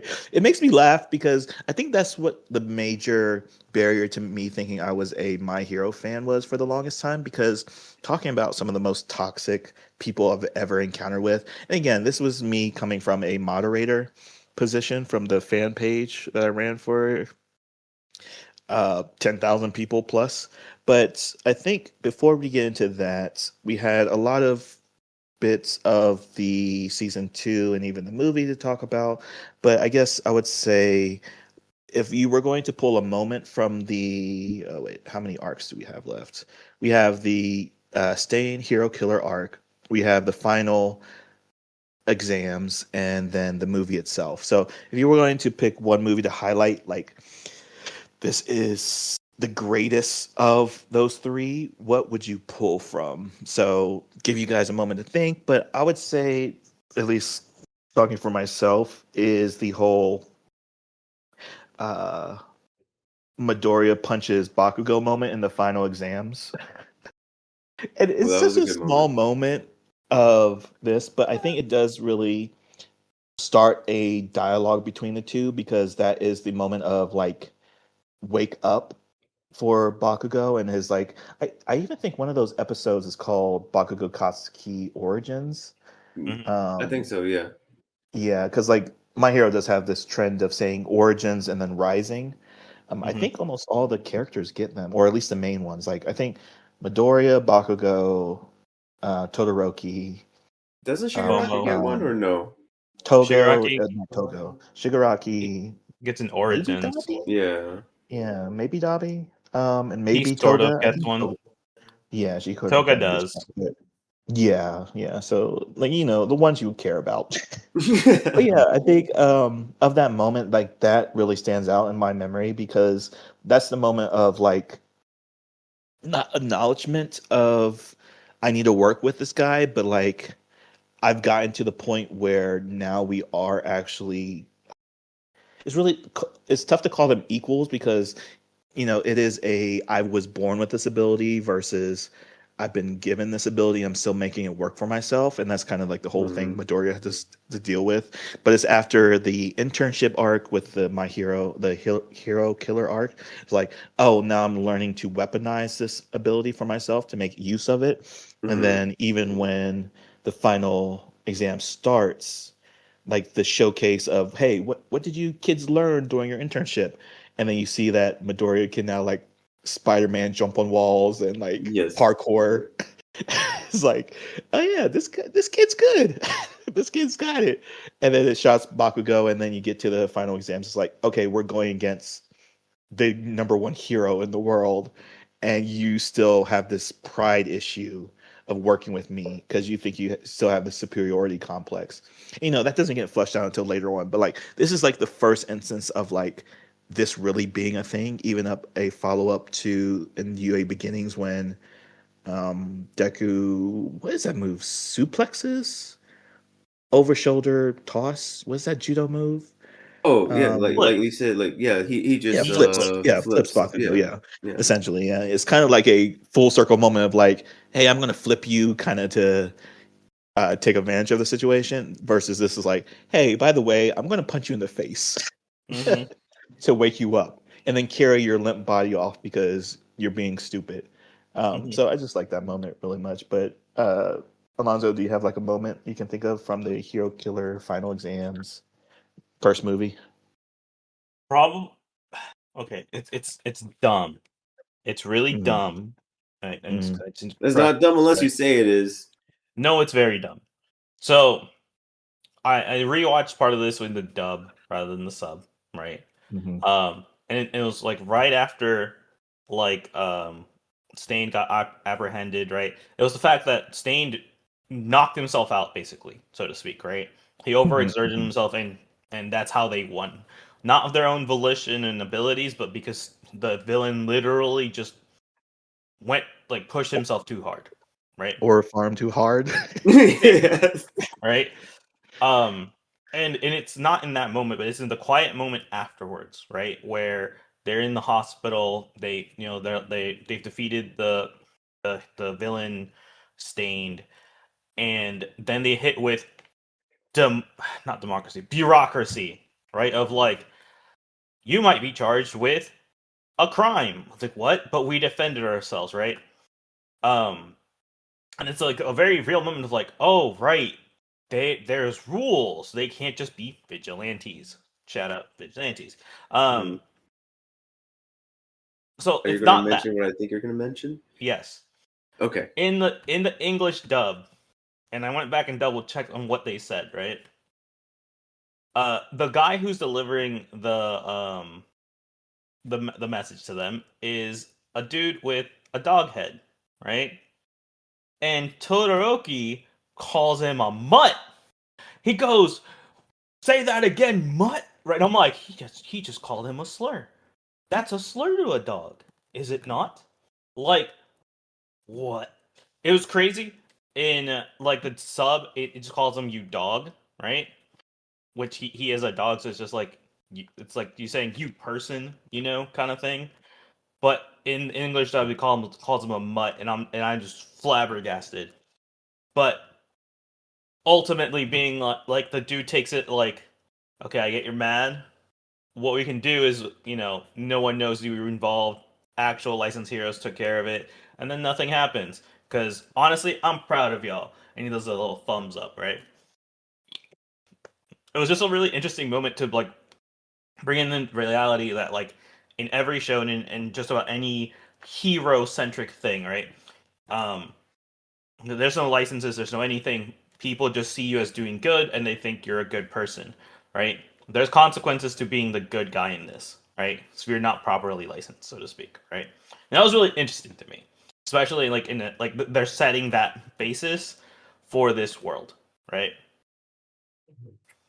Yeah, and they do explore that a little bit more with Gentle, which is another Mhm. quote unquote villain that we get introduced to later on. But yeah, even in our world right now, you can get charged with a crime for saving people.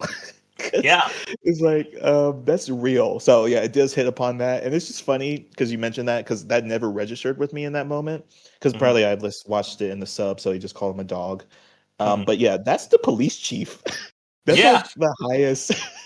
Like he's not part of the hero commission, but that dude could just literally just Throw like you in even jail. for being Endeavor's son, there Mhm. is someone that that's high enough to say, "Oh yeah, you're not going to be a hero no more. We're going to excommunicate you or something or kick you out of UA." Like UA isn't like the all like powerful student council in animes, but it's like there is, yeah, as you said, it's like, oh yeah, there are real world consequences to your actions, and it's like it grounds you in that as well in that moment. It's like that's really funny. And then even into Todoroki's character of like, oh yeah, I don't care who you are, I did the right thing and I'm going to Mhm. do the right thing regardless of the consequences. And it's funny that he goes it's funny that you say a slur. That's funny because yeah, I wonder how many other slurs or throughout the series other slurs like that gets dropped off, or how many I mean we follow that with oh, who is that UA student? Oh. Shoji, Mhm. and talking about Mhm. humanoid quirk users and like how they can spew Yes, venomous and like the torment heteromorphs. heteromorphs. Thank you. Mhm. Um, yeah, but Sam, do you have your favorite moment of what's remaining? Oh my goodness, I gotta say because Alonso had mentioned the voice actors. Like, quick shout out to Alonso. Was it the Latin voice actor or was it the Spaniard voice actor It that was a we were surprised Spaniard. with? Oh, okay, because I don't know what brought this on, but like we just listened to like some of the different Spanish. Oh, we were trying to see like how they were calling Midoriya, young Midoriya, in the Spanish version. And so, Yeah. like, we just wanted to self edify. And the all for one Spaniard Spanish actor. Oh my goodness. He was just so cool and menacing all at the same time. It's just like if you watch like the Spanish dub is like you watch it for him and nobody else. It was just great. Um but I would say as far as for me, probably the moment where Deku and Gran Torino are in the house, and Deku finally wraps his head around how to use One for All. And I'm not entirely sure why, because I really enjoyed Stain, but like for whatever reason, like that moment just like whenever you're talking about like the moment that hits you, it's like that moment always just jumps to the forefront for me.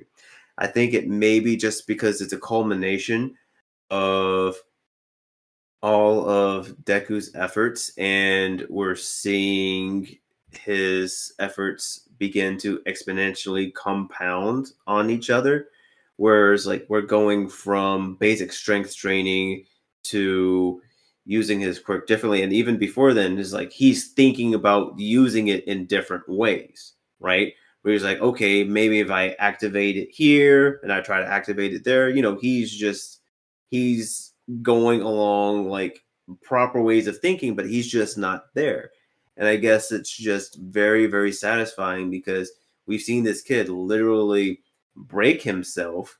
And up to this point, it's like, okay, we're at a point to where he can viably function and be more or can bring more contribution to his own efforts or to people that he's working with, right? I mean, yeah, he's a tactician, But if he can't be on the field, or if he doesn't have support items to where he can communicate with everybody, he still slows down the team. Whereas now he can be more than what he was up until this point. So, I would say like for like the rest of the season, like that's probably like the scene that stands out to me. Yeah, I like that. Mhm. And I think maybe to scoot into your comic book space, but I think that's Yeah. a similar reason why I like Miles Morales Spider-Man. Kind Mhm. of like the discovery of like, oh yeah, you're not Peter Parker, and also you kind of have a lot of OP abilities that you don't have access to yet. And like you're discovering them because you're a whole new Spider-Man.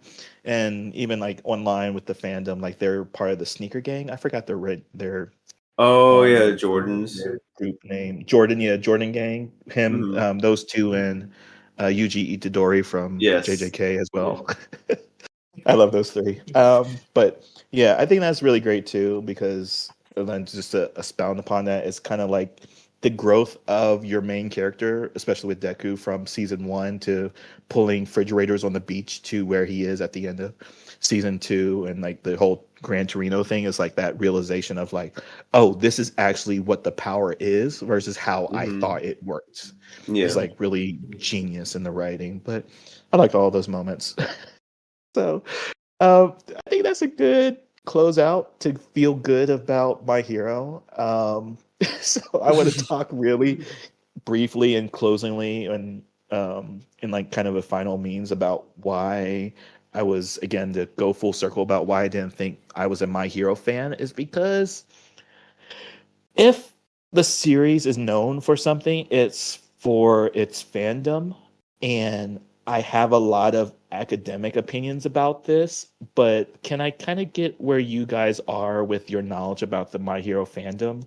Because it might be varying degrees of what you know, how bad it is or how good it is. So, Alonzo, do you know how good, bad, where it is, what the fandom is, or what have you heard about it? People like My Hero Academia. That's That's it. it. That's it. I know people argue about stuff online. That's the extent of my like dive into that fandom. Is I know people That's like it and they talk about it. That's fair. Yeah, because I think fandom's like one of those really interesting things, and I kind of had a lot of rigid um, definitions of being in a fandom, and also the Mhm. word of use of fan to be fanatical about something. And I Mhm. never thought I was really fanatical about my hero, even when I went through my list of like, oh yeah, I kind of did all these things, but I don't think I'm a Mhm. fan. Yeah. So yeah, that's really good to hear. It's like, do you consider yourself part of the My Hero fandom? No. Yeah, right. Mostly because like I guess I don't really consider myself like part of the fandoms if I'm not actively involved with it, right? Yeah, Because I think participation. well, because it's part participation, but also Mhm, Mhm. like because we've had this conversation about specifically Oshinoko, right? mhm. Where like I've mentioned, oh yeah, I really like this show, and then you have attributed to me all like the fandoms like thoughts on the thing, and I'm like, no, that's not my no. Why are you? It's like, well, the fandom is like I'm not the fandom. Stop it. That's not me. I'm you my know? own person. Yes, Yeah, yes, I am. God damn it. You know. mhm, Um, but yeah. no, like for as an example of like like I don't see myself as part of a lot of fandoms, um, because I don't actively participate in them. Right? Like I'll be in like I'll like go on like Reddit and stuff like that and like talk about stuff. But like aside from that, I'm not like super in depth with like a lot of things in general. Right? Like Mm. probably the closest thing I have to a fandom is like Magic the Gathering, and that's kind of it. You know. Gotcha. Yeah, yeah. Mhm. Because I think fandom it is the intense emotion as well as um, not even commitment, but it's like how close do you identify with it and how part Mhm. of it is part of your identity as a individual, I guess. And I think Yeah. that's where My Hero kind of has kind of been a sticking point in the anime community is that people are really attaching themselves to this property in a way that they feel personally attacked whenever something happens in it. But Sam, how are you in the fandom? Are you a My Hero fan, and are you part of the fandom? So I would say like I am a fan. I mentioned like I got pop figures, and I even wear workout shirts. So like I definitely do show my appreciation for it. However, I would say I wouldn't want to identify myself as a My Hero Academia fan that you would run into online or like what is presented online, because from what I've seen, and it doesn't seem to be, from what I've been told, like it seems to be a very toxic fandom where some people are promoting some pedophilic tendencies, and with what I've I'm heard that sorry, like what? some of them, yeah, like it's like as far I'll as like get to it. some of the Okay. shipping, and with I think like some of them have like written very bad letters to the writer of the show when you had mentioned it before, like when something in the show does or in the property doesn't go their way, even though everything leading up to that point had proved that the property was going to go in that direction. And from what I've seen, like it seems like they, for the longest, like they also vehemently hated Midoriya as well. Um, so that's little bit of a glimpse of the online fandom that I've gotten. I don't know if it Mhm. gets any worse than that or not, but yeah. Holy Gotcha. crap. That's fair. Yeah, I mean, I think it's just a closing point because I think a lot of when we'll revisit, My Hero in a bit, it's like, what is the lingering impression that you get from the community of fans? And it's always, there is some kind of considerations you have to give about being identified as a fan of something. And I think um, Alonzo did put it very poignantly. It's like, I don't know what the thing you love is actually is, but what I've heard about it. It's like it's the hearsay of it without actually Yeah, diving into it.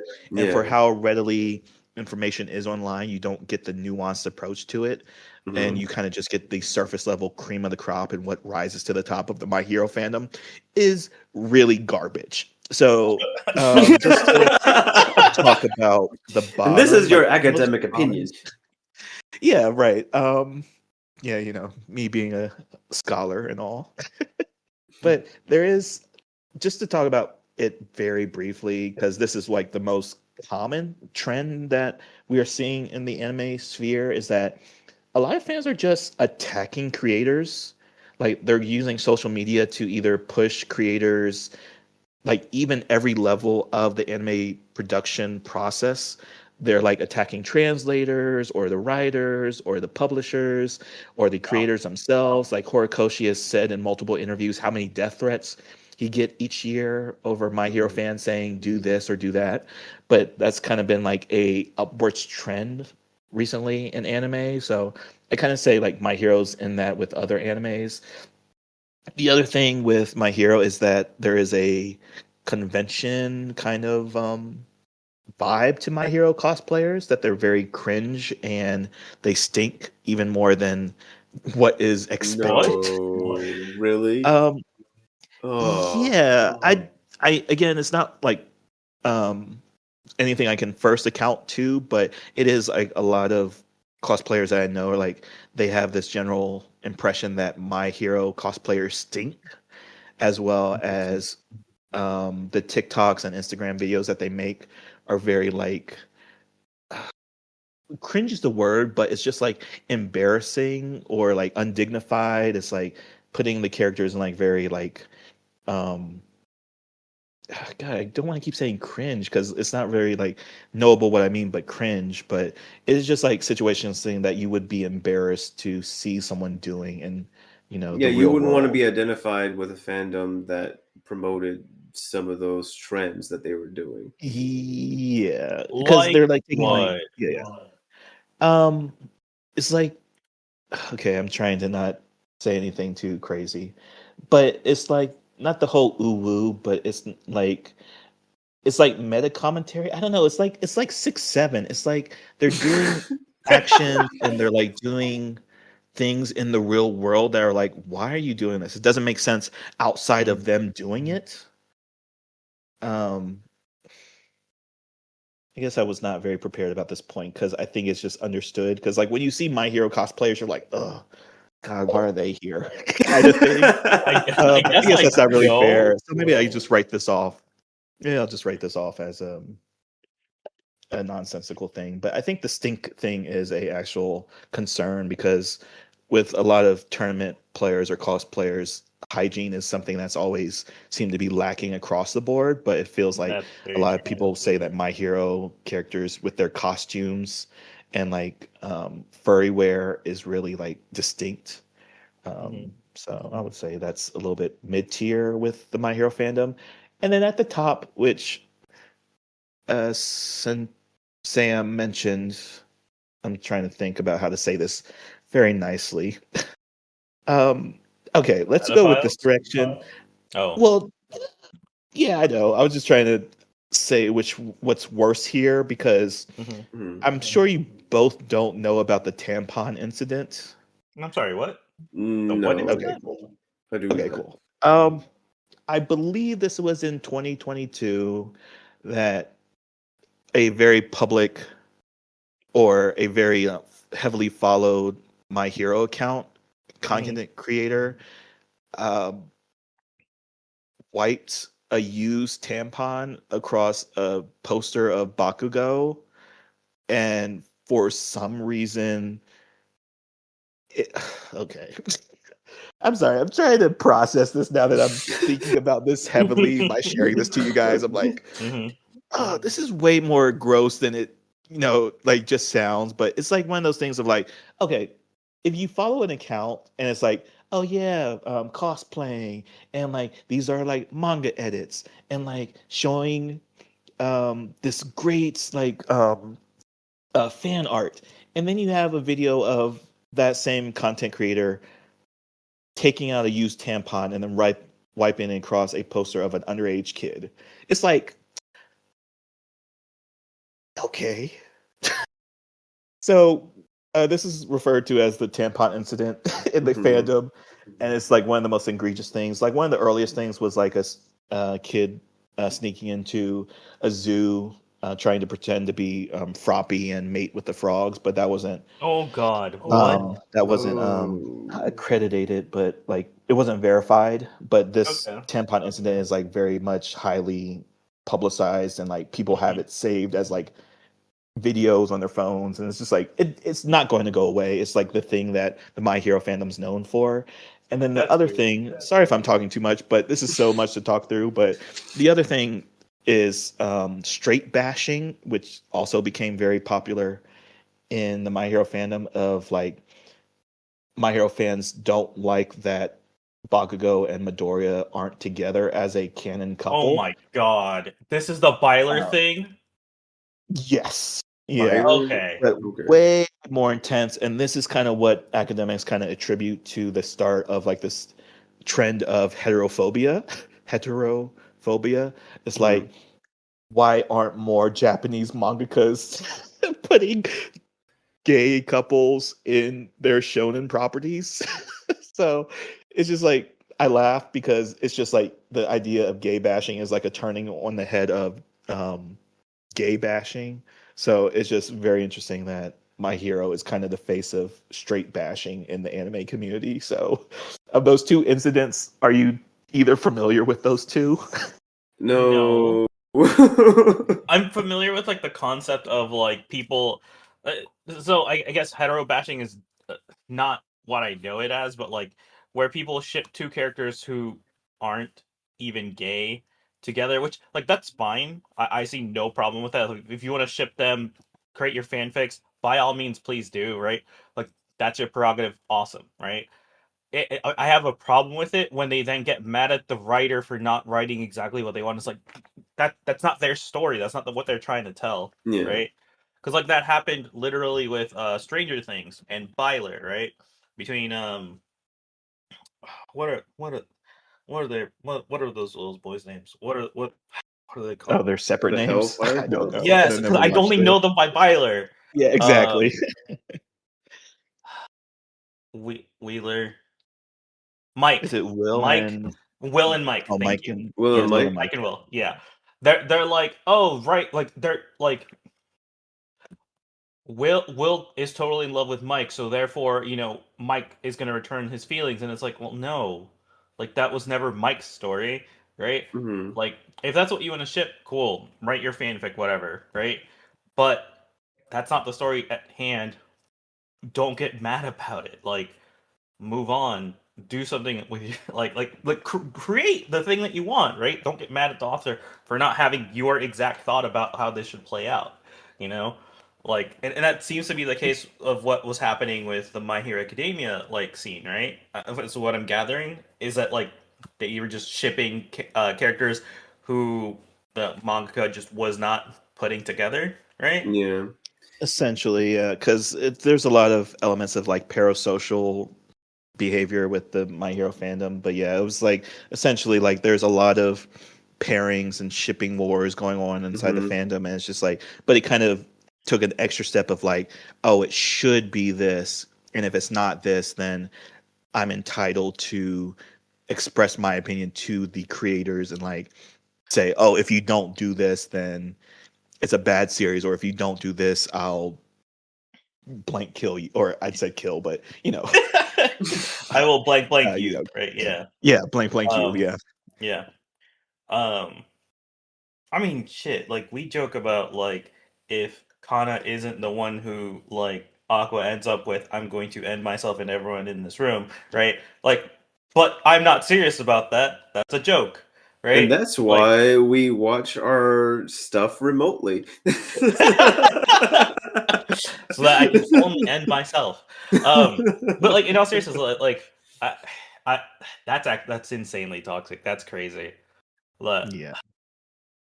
I think that's the most toxic thing about the fandom is that there seems to be a, again, fandom is it's not a monolith. Again, we can always talk mhm, about, but what you hear of the fandom is this thing.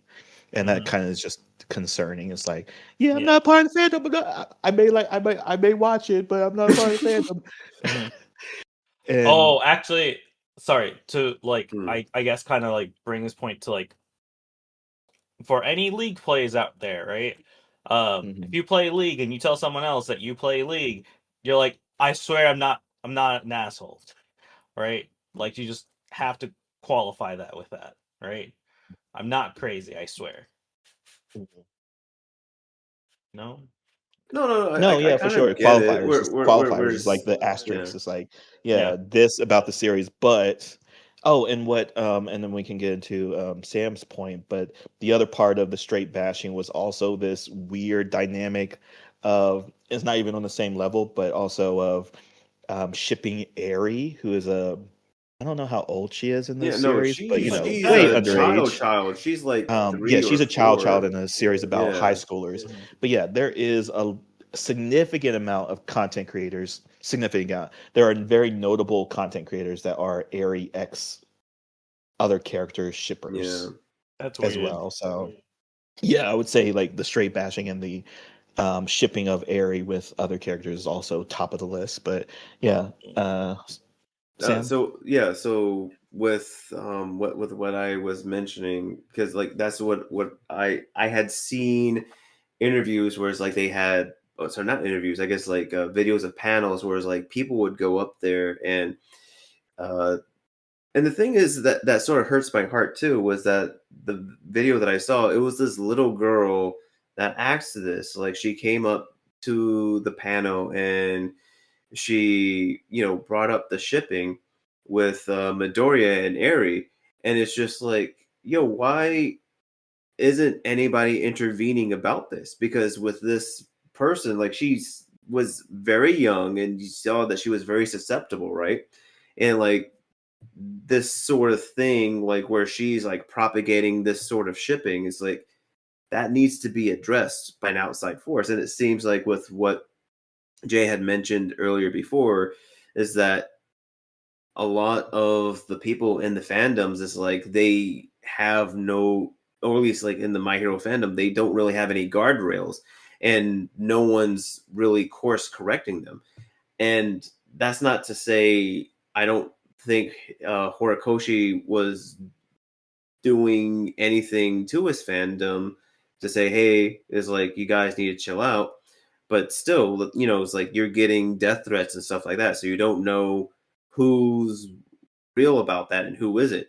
Because Alonso had touched on this a little bit earlier, where um, near the end, like it seemed like he was afraid to hint at a shipping that he had established early on. And it wasn't even confirmed, but it was just highly, what's the phrase? It was highly alluded to in the epilogue that he wrote in like that extra chapter.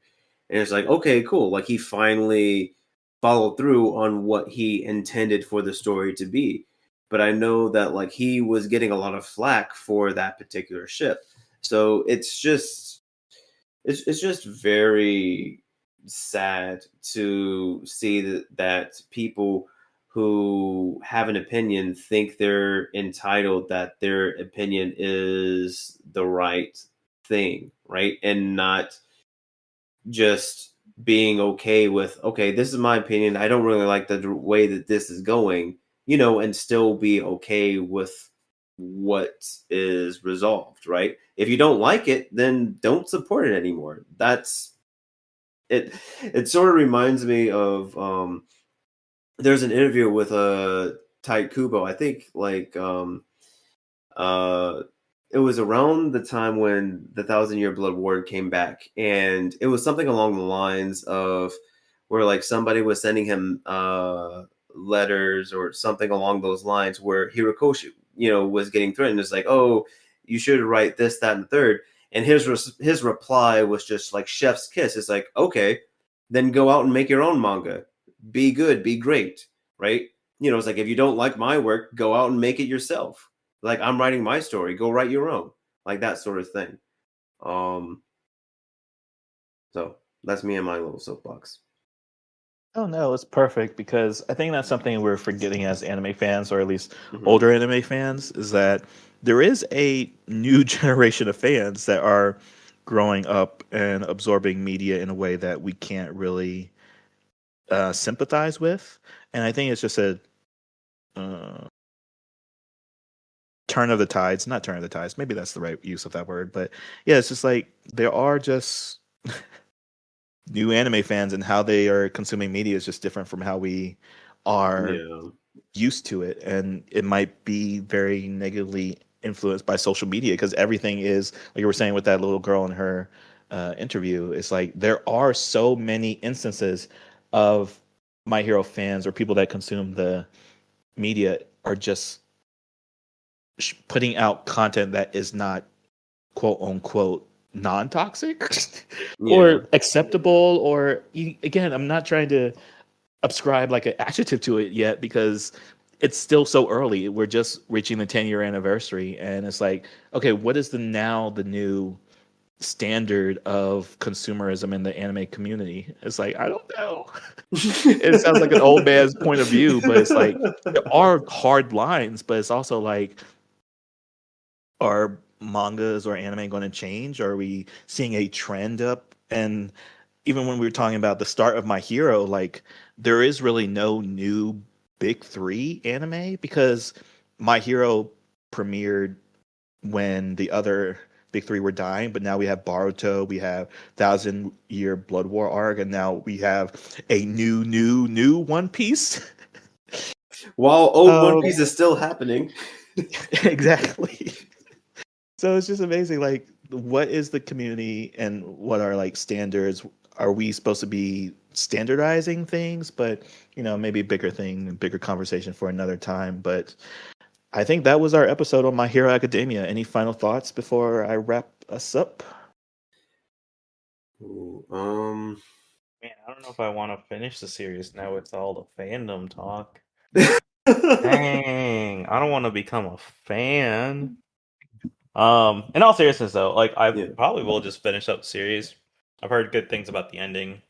Um, I guess to kind of like bring this back, because it makes me wonder a lot about just fandoms in general and how much of it is like just like the really hardcore crowd versus like general like fans, if that makes sense. Hmm.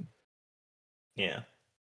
Yeah, we're like the hardcore people are just more vocal, whereas if you run into someone who is a fan in the wild, they may not be like that hyper toxic individual that we're talking about, just like in Yeah. anything else.